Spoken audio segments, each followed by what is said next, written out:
یہ اس دور کی بات ہے جب فرعون اپنی طاقت اور بادشاہت کے عروج پر تھا۔ اس کی سلطنت میلوں تک پھیلی ہوئی تھی اور اس کے سامنے سر اٹھانے کی کسی میں جرأت نہ تھی۔ بنی اسرائیل غلامی کی زنجیروں میں جکڑے ہوئے تھے اور وہ ان پر ظلم و ستم کے پہاڑ توڑ رہا تھا۔ تکبر نے فرعون کو اس قدر اندھا کر دیا کہ وہ خود کو خدا سمجھنے لگا۔ میں تمہارا خدا ہوں۔ اور یہی اس کی زندگی کی سب سے بڑی بھول بنی۔ پھر اللہ رب العزت نے اس کے غرور کو توڑنے کے لیے اپنے برگزیدہ نبی حضرت موسیٰ علیہ السلام کا انتخاب فرمایا۔ اللہ کے حکم سے حضرت موسیٰ علیہ السلام اپنے بھائی حضرت ہارون علیہ السلام کے ساتھ اس کے عالی شان محل میں داخل ہوئے اور بے خوف ہو کر اللہ کے دین حق کی دعوت پیش کی۔ ساتھ ہی بنی اسرائیل کی آزادی کا مطالبہ بھی کیا۔ لیکن اقتدار کے نشے میں چور فرعون کہاں ماننے والا تھا۔ اس نے حق کو جھٹلاتے ہوئے حضرت موسیٰ علیہ السلام کا مذاق اڑایا اور للکارتے ہوئے کہا، اگر تم واقعی نبی ہو تو اپنی سچائی کی کوئی نشانی دکھاؤ۔ اللہ کے حکم سے حضرت موسیٰ علیہ السلام نے اپنا عصا زمین پر پھینکا تو وہ لمحوں میں ایک خوفناک اژدھا بن گیا۔ پھر انہوں نے اپنا ہاتھ گریبان سے نکالا تو وہ سورج کی طرح چمک اٹھا اور تیز روشنی ہر طرف پھیل گئی۔ یہ مناظر دیکھ کر فرعون کے دل میں خوف تو اتر گیا، مگر اپنی رعایا کے سامنے وہ غرور سے چیخ اٹھا، کیا تم ہمیں اس جادو سے مروب کرنا چاہتے ہو؟ حق قبول کرنے کے بجائے اس نے ان معجزات کو جادو قرار دیا اور حضرت موسیٰ علیہ السلام کو ایک بڑے اور کھلے مقابلے کا چیلنج دے دیا۔ اگلے ہی روز فرعون نے اپنی سلطنت کے کونے کونے سے ماہر ترین جادوگروں کو جمع کر لیا اور پورے مصر کو اس عظیم مقابلے کے لیے بلا بھیجا۔ میدان لوگوں سے بھر چکا تھا، شور و غل ہر طرف گونج رہا تھا، جبکہ فرعون اپنے بلند تخت پر بیٹھا اپنی نام نہاد طاقت پر اکڑ رہا تھا۔ ایسے میں حضرت موسیٰ علیہ السلام عصا مبارک ہاتھ میں لیے پورے وقار اور روب کے ساتھ میدان میں داخل ہوئے۔ انہیں دیکھ کر جادوگروں نے طنزیہ لہجے میں کہا، اے موسیٰ، پہل تم کرو گے یا ہم اپنا کرتب دکھائیں؟ حضرت موسیٰ علیہ السلام نے نہایت پرسکون انداز میں فرمایا، پہلے تم اپنی مہارت دکھاؤ۔ یہ سنتے ہی جادوگروں نے اپنی رسیوں اور لاٹھیوں کو زمین پر پھینکا، جو نظروں کے دھوکے سے فوراً ہی خوفناک سانپوں کا روپ دھار گئیں۔ یہ کرتب دیکھ کر عوام حیران رہ گئی اور خوشی سے جھومتے ہوئے فرعون کے حق میں نعرے لگانے لگی، مگر اللہ کے برگزیدہ نبی حضرت موسیٰ علیہ السلام خاموشی اور وقار کے ساتھ یہ سب منظر دیکھتے رہے۔ پھر اللہ کے حکم سے انہوں نے اپنا عصا زمین پر پھینکا تو وہ ایک ہیبت ناک اژدھا بن گیا اور پلک جھپکتے ہی جادوگروں کے تمام بناوٹی سانپوں کو ایک ایک کر کے نگل گیا۔ جیسے ہی یہ حقیقت سامنے آئی، وہ جادوگر جو اس فن کے سب سے بڑے ماہر سمجھے جاتے تھے، حقیقت کو فوراً پہچان گئے اور سجدے میں گر کر پکار اٹھے، ہم موسیٰ علیہ السلام اور ہارون علیہ السلام کے رب پر ایمان لاتے ہیں۔ یہ منظر دیکھ کر لوگوں پر بھی کھل گیا کہ یہ کوئی جادو نہیں بلکہ اللہ کی طرف سے ایک واضح نشانی ہے۔ لیکن فرعون اپنی شکست دیکھ کر آگ بگولا ہو گیا اور غصے میں چیخ کر حکم دیا کہ ان جادوگروں کو سخت ترین سزا دی جائے۔ اتنی روشن نشانی دیکھنے کے باوجود اس کے دل پر تکبر کی مہر لگی رہی اور وہ اپنی ضد پر ہی قائم رہا۔ اس کے بعد اللہ تعالیٰ نے فرعون اور اس کی قوم پر اپنی پکڑ مزید سخت کر دی اور ان پر ایک کے بعد ایک ہولناک عذاب نازل ہونے لگے۔ سب سے پہلے ایک خوفناک طوفان آیا جس نے مصر کے گھروں، کھڑی فصلوں اور ان کے جھوٹے بتوں تک کو تہس نہس کر دیا۔ دریائے نیل پانی کی شدت سے بپھر اٹھا اور ایسی طغیانی آئی کہ دریا کناروں سے باہر بہنے لگا۔ یہ وہی نیل تھا جسے مصری پوجتے تھے اور اپنی زندگی کا سب سے بڑا سہارا سمجھتے تھے، اور آج وہی ان کے لیے عذاب بن چکا تھا۔ جب فرعون نے یہ تباہی دیکھی تو اس کے ہوش اڑ گئے۔ وہ گھبرا کر حضرت موسیٰ علیہ السلام سے منتیں کرنے لگا کہ وہ اپنے رب سے دعا کریں کہ یہ عذاب ٹل جائے۔ اللہ کے حکم سے حضرت موسیٰ علیہ السلام نے دعا کی اور طوفان تھم گیا، مگر عذاب ہٹتے ہی فرعون حسب عادت اپنے وعدے سے پھر مکر گیا और ईमान न लाया। इस बदअहदी पर अल्लाह ने दूसरा अजाब भेजा, टड्डी दिल का एक अजीम लश्कर जो उनकी बाकी मांदा फसलों, दरख्तों और खाने पीने के ज़खायर पर टूट पड़ा। मिस्र की सारी मईशत चूंकि ज़राअत पर खड़ी थी, इसलिए उस अजाब ने उनकी कमर तोड़ कर रख दी और पूरी सल्तनत मुआशी बर्बादी का शिकार हो गई। अल्लाह ने फिरौन को वाज़े तौर पर दिखा दिया कि जिस सल्तनत और ताकत पर वो घमंड करता था, वो अल्लाह की कुदरत के सामने रेत का एक जर्रा भी नहीं। मगर इसके बावजूद फिरौन की हठ धर्मी बरकरार रही और वो ईमान न लाया। फिर अल्लाह ने तीसरा अजाब भेजा और बेशुमार मेंढक उन पर मुसल्लत कर दिए। घरों के हर कोने में भर गए, बिस्तरों में, दीगचों में, खाने में, यहाँ तक कि हालत ये हो गई कि कोई शख्स बात करने के लिए मुंह खोलता तो मेंढक इछल कर उसके मुंह में घुस जाते।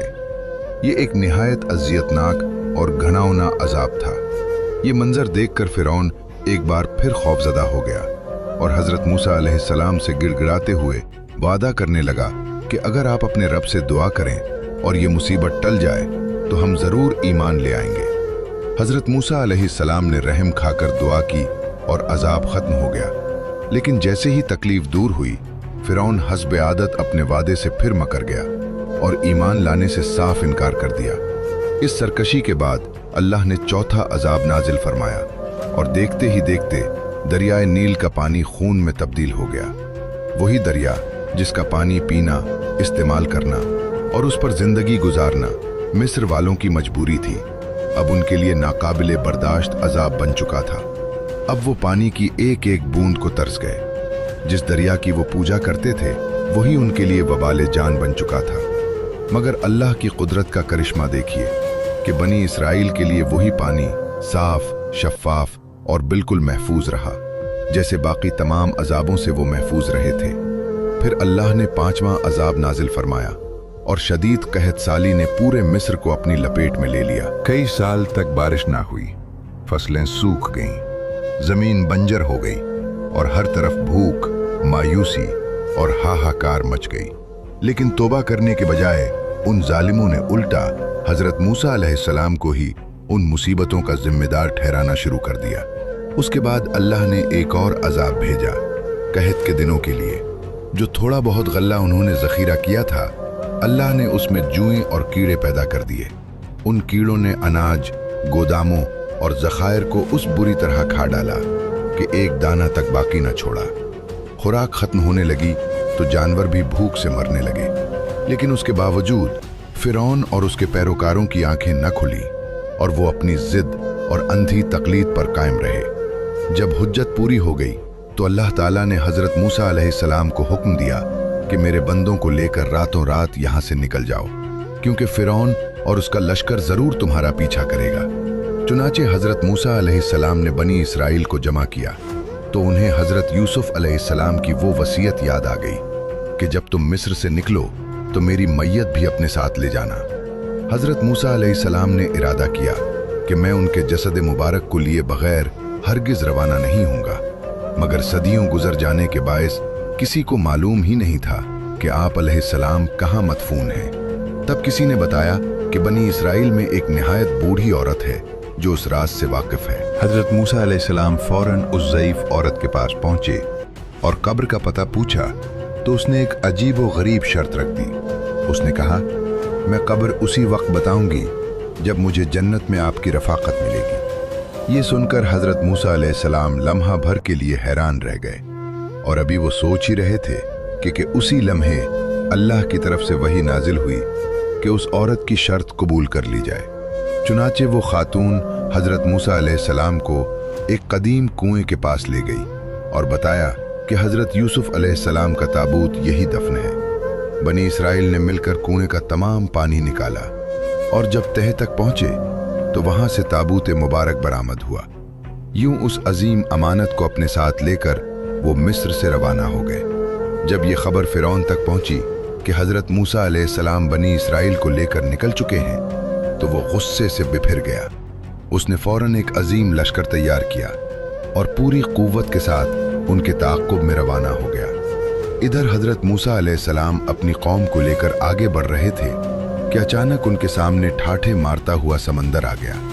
और पीछे मौत बनकर उन पर टूट पड़ता फिरौन का अजीम लश्कर। ये मंजर देखकर बनी इसराइल घबरा गए, खौफ से कपकपा उठे और लरसती आवाजों में कहने लगे, ए मूसा, आपने तो हमें फंसवा दिया, अब फिरौन हमें कभी नहीं छोड़ेगा।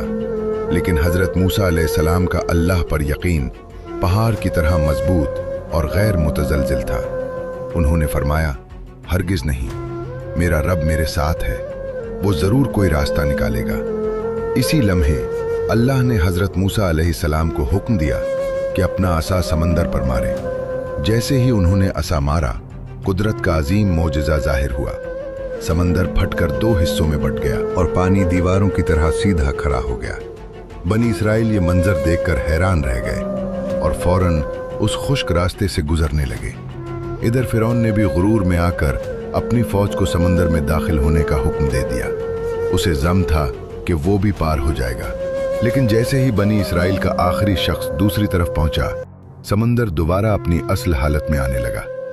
जब फिरौन ने पानी को लहरों की सूरत में अपने ऊपर गिरता देखा तो उसे यकीन हो गया कि मौत सामने खड़ी है। वो घबरा कर चीखने लगा, मैं मूसा के रब पर ईमान लाता हूं। मगर अब बहुत देर हो चुकी थी, तौबा का वक्त खत्म हो चुका था और वो अपने तकब्बुर के साथ समंदर की लहरों में गर्क हो गया। फिरौन, तुम नादानों जैसी बातें कर रहे हो, शिर्क करने वाले तो यकीनन बर्बाद होने वाले हैं। फिरौन के अंजाम के बाद जब बनी इसराइल आगे बढ़े तो उन्होंने हैरानकुन मुतालबा कर दिया और हजरत मूसा अलैहिस्सलाम से कहने लगे, ए मूसा, हमारे लिए भी कोई ऐसा बुत बना दे, उन्होंने कहा, जिसकी हम इबादत कर सकें। ये सुनकर हजरत मूसा अलैहिस्सलाम शदीद रंजीदा हुए और फरमाया, तुम नादानों जैसी बातें कर रहे हो, शिर्क करने वाले तो यकीनन बर्बाद होने वाले हैं। इसके बाद हजरत मूसा अलैहिस्सलाम बनी इसराइल को लेकर यरूशलेम की सिमत बढ़ने लगे, मगर अल्लाह ताला ने हुक्म फरमाया कि पहले कोहे तूर पर आए ताकि उन्हें तौरात अता की जाए, जो बनी इसराइल के लिए हिदायत का सरचश्मा बनेगी।